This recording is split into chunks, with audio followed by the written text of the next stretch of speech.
जिंदाबाद जिंदाबाद जिंदाबाद गिरिराज सिंह जिंदाबाद जिंदाबाद जिंदाबाद सम्राट चौधरी जिंदाबाद जिंदाबाद जिंदाबाद सम्राट चौधरी जिंदाबाद जिंदाबाद जिंदाबाद नरेंद्र मोदी जिंदाबाद जिंदाबाद जिंदाबाद अमित शाह जिंदाबाद जिंदाबाद जिंदाबाद नीतीश कुमार जिंदाबाद जिंदाबाद जिंदाबाद उपेंद्र कुशवाहा जिंदाबाद जिंदाबाद जिंदाबाद जीतन राम मांझी जिंदाबाद जिंदाबाद जिंदाबाद ये मुखिया भी है, जोरदार ताली से अभिनंदन स्वागत।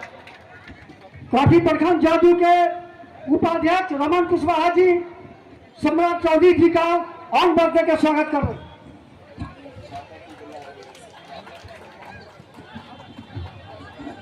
अब तरुण जी से आग्रह है कि अंग बर्थडे के माननीय प्रदेश अध्यक्ष जी का अभिनंदन करेंगे। काशीनाथ जी दुनिया का चौथा वर्ल्ड कहा जाता था, दुनिया का गरीब देश कहा जाता था, उसको 12वें स्थान से उठाकर 5वें स्थान पर लाने का काम मोदी सरकार ने किया। और साथियों, मोदी जी ने साफ तौर पर कहा अब भारत कमजोर देश नहीं रहा। कल तक सोने की चिड़िया कहा जाता था, जो आते थे लूट लेते थे। मोदी जी ने कहा मेकिंग इंडिया का सपना पूरा करेंगे, दुनिया में हम इंपोर्ट और एक्सपोर्ट करेंगे। आज दुनिया का याद कीजिए, 2014 में पूरे देश में एक मोबाइल कंपनी थी जो मोबाइल बनाती थी। आज देश में हजारों मोबाइल कंपनी इस भारत में स्थापित हो गया। और मोदी जी ने कहा मेकिंग इंडिया का सपना देखना होगा, मोबाइल के पीछे मेकिंग इंडिया लिखना पड़ेगा। और मोदी जी ने अब कहा सोने की चिड़िया नहीं, सोने का शेर बनाना है जो दुनिया में दहाड़ने का काम कर सकेगा। ऐसा भारत बनाना है। और लोग आएंगे आपके बीच में, लोग कहेंगे कि मोदी जी ने क्या दिया। मैं जानना चाहता हूं वैशाली की जनता से, कांटी की जनता से। आप याद कीजिए साथियों, इसी बिहार में आजादी से लेकर 2014 तक मात्र 30 लाख लोगों के पक्के मकान बने। लेकिन मोदी जी की सरकार आई, पूरे देश में 4 करोड़ 21 लाख परिवार का पक्का मकान बना। और आदरणीय गिरिराज सिंह जी यहां बैठे हैं, इन्होंने 55 लाख सिर्फ बिहार को पक्का मकान देने का काम किया। और हम आपको स्वस्थ करना चाहते हैं साथियों, देश की सरकार आदरणीय मोदी जी ने कहा है 24 में सरकार बनाओ, देश में और 3 करोड़ पक्के मकान दूंगा। और बिहार की सरकार नीतीश कुमार जी की गारंटी है कि 2025 में जब चुनाव में, पिछले बार तो आप लोगों ने ललटेनिया को जिता दिया था इस इलाके से, हम आपको स्वस्थ करते हैं 2025 तक जितने भी गरीब हैं सबका पक्का मकान स्वीकृत करने का काम मोदी और नीतीश कुमार की सरकार की। और साथियों, जब पक्के मकान गरीबों को मिल रहा था मोदी जी के राज में, अयोध्या में प्रभु श्री राम, मैं तो लवकुश समाज से आता हूं, लेकिन इस देश के लोग पूरे देश में प्रभु श्री राम का इंतजार कर रहे थे। जिस तरह टेंट में बैठकर आपको गर्मी लग रही है ना, इसी तरह 500 वर्षों से इंतजार कर रहे थे प्रभु श्री राम। जैसे ही आपने 2019 में बीना देवी जी को चुनाव जिताया, वैसे ही अयोध्या में प्रभु श्री राम का भव्य राम मंदिर बनना शुरू हो गया। और आज साथियों देखिए, भव्य राम मंदिर बनकर स्थापित हो गया। और आप लोगों को न्योता भी देता हूं कि भगवान राम के मंदिर में जाकर आशीर्वाद लीजिए, लेकिन एक आश्वस्त जरूर करता हूं, जिस तरह उत्तर प्रदेश के लोगों ने उत्तर प्रदेश के अयोध्या में भगवान श्री राम के जन्म स्थान पर भव्य राम मंदिर का स्थापना किया, हम आपको स्वस्थ करते हैं कि बिहार में भी मां सीता का जन्म स्थान है, वहां भी भव्य सीता मंदिर बनाने का काम किया। बोलिए सीता सियावर रामचंद्र की, सियावर रामचंद्र की। साथियों, ये काम सिर्फ भाजपा ही कर सकती है, एनडीए ही कर सकती है। और यहां जो हेलीकॉप्टर छाप है, बीना देवी जी चुनाव जरूर लड़ेंगे, लेकिन जैसे ही 25 तारीख को आप वोट करेंगे, वोट आप हेलीकॉप्टर छाप को देंगे, तो जैसे गिरिराज जी ने आपको बताया ना कि हेलीकॉप्टर छाप को वोट देंगे तो आपको पता है कि प्रधानमंत्री कौन बनेगा। लेकिन ललटेनिया को यदि वोट दीजिएगा तो किसी को पता ही नहीं है कि प्रधानमंत्री कौन बनेगा। है पता?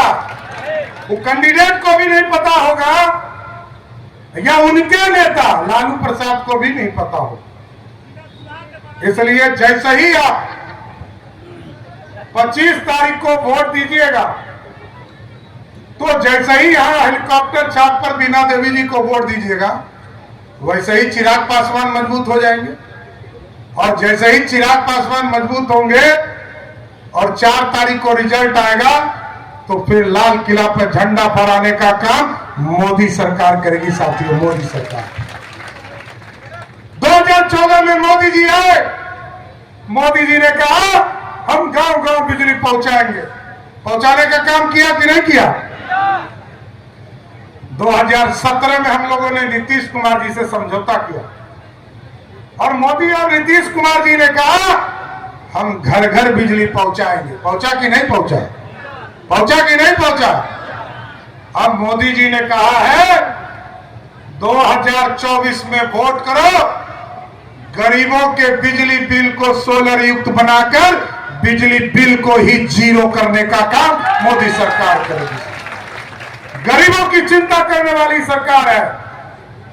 और आप सोचिए साथियों, किसी भी देश में 80 करोड़ लोगों को खाना देने का काम कोई सरकार नहीं कर सकता।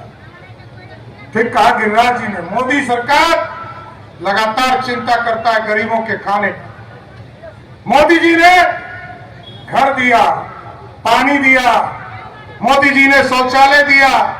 जब हम रसोई घर पहुंचते हैं तो वहां गैस कनेक्शन दिया। मोदी जी ने खाने के लिए अनाज दिया। अब हम आपको एक और गारंटी देने आए हैं। मोदी जी और नीतीश कुमार जी ने तय किया है, अब जो भी आदमी जिसको भी अनाज मिलता है, ऐसे लोग हाथ उठाइए तो कितने लोगों को मिलता? जितने लोगों को अनाज मिल रहा है साथियों, हम आपको गारंटी देते हैं, आप नेशनल फूड सिक्योरिटी एक्ट के तहत आपको सामान मिल रहा है। आप एकदम बेफिक्र होकर जाइए। मोदी और नीतीश ने कहा है अब यदि आप बीमार पड़िएगा गलती से, तो यदि हॉस्पिटल जाना पड़ेगा तो 5 लाख तक का इलाज मोदी और नीतीश कुमार का सरकार आपका बिल जमा करने का काम करेगा। यह है संपूर्ण विकास, लोगों के साथ, लोगों के घर तक चीजों को पहुंचाने का काम मोदी सरकार का। लेकिन कुछ लोग कहेंगे मोदी जी जब सरकार में आएंगे तो संविधान बदल जाएगा, मोदी जी आएंगे तो आरक्षण बदल जाएगा। बेसिकली उन्होंने 15 साल में कुछ किया नहीं। लालू प्रसाद जी जब सत्ता में आते हैं साथियों, 1990 में कहा किसी रानी के पेट से राजा पैदा नहीं होगा। लेकिन लालू यादव जब सत्ता में आए तो पहले राजा पैदा खुद हुए, फिर कहा मेरी रानी मुख्यमंत्री होगी, जनता ने उसको भी मुख्यमंत्री बना दिया। फिर कहा मेरा राजकुमार, इसको उप मुख्यमंत्री बनाओ, क्योंकि ये क्रिकेट नहीं खेल पाया, पानी ढोते रह गया क्रिकेट में, ये क्रिकेटों नहीं खेल पाया। फिर दूसरा बेटा जिसने अपनी पत्नी पर अत्याचार किया, आरक्षण, लालू जी कहते हैं कि मेरा बेटा बेटी हो गया तो आरक्षण हो गया। लेकिन आपने जब एनडीए की सरकार बनाया साथियों, आज जो हमारी बहनें यहां पुलिस वाली दिख रही है, 35% का आरक्षण एनडीए की सरकार ने देकर हमारी बहनों को नौकरी देने का काम किया।